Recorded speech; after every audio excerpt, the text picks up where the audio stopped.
Hello everyone, and welcome to Fandom Canon. Something that has always bothered me about the Star Wars universe is the huge discrepancies in their technology. On the one hand, you have this massive, galaxy-spanning society of thousands of worlds, all capable of hyperspace travel. But then they use holograms that are worse than things we can make today. Everything from their binoculars to monitors to targeting systems all either are on par with things we have now or are worse.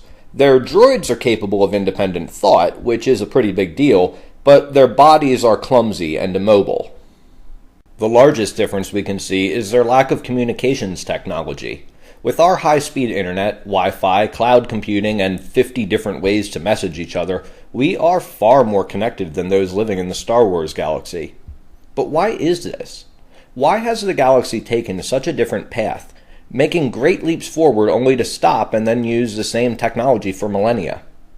The obvious answer is that George Lucas cares more about style than practicality and like the gritty feeling of this tech, but on a galactic scale, and we should stop overanalyzing it and wasting our lives. But what fun is that? Traveling through hyperspace ain't like dusting crops, boy. Now, take a look at Han Solo here, talking about plotting courses and hyperspace jumps like he actually understands how four-dimensional geometry works. While the Millennium Falcon, moving into an unfathomable dimension to find a shortcut between star systems, is a truly impressive feat of science, it doesn't actually take someone understanding how that works to fly the ship. Just like how you can drive your car and not understand all its inner workings. Certainly, you can go to a mechanic who does understand the inner workings of your car, and I'm sure in Star Wars there are people like Anakin Skywalker who understand how their machines function. But where are the scientists? Where are the innovators who test new methods and develop whole new technologies?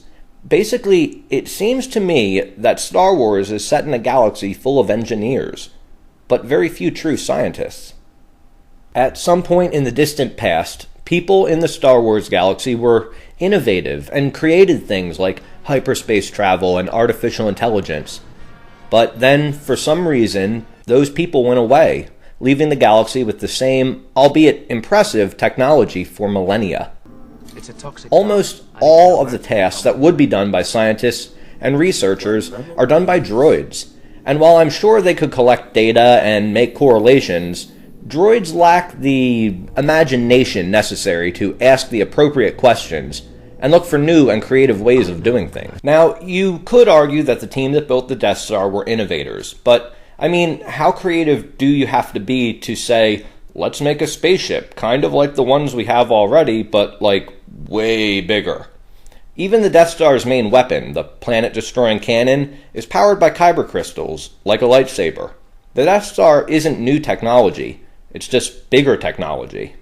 We do have one instance of organic beings accomplishing great feats of science in the form of the Kaminoans, who have mastered the practice of cloning. They are by far in the minority, however. In fact, they're not even really part of the Republic and are so obscure that Dooku erased them from the Jedi archives and no one even noticed. Kamino is so obscure that Obi-Wan has to use a combination of deductive reasoning and a strangely well-educated fry cook to find the planet. The fact of the matter is, the people of Kamino do not have enough of an influence on the galaxy to create a cultural shift back to scientific thinking. And because of that, the technology of the galaxy will remain stagnant with little changes or expansions on old concepts here and there. Well, what do you think? Does this theory help explain the unusual discrepancies in Star Wars technology? Or am I perhaps thinking too much about this? Leave me a comment to let me know. Watch some of my other theories on Star Wars, and yes, even non-Star Wars related media. Go on and subscribe if you absolutely want to make my day. And as always, thanks for watching.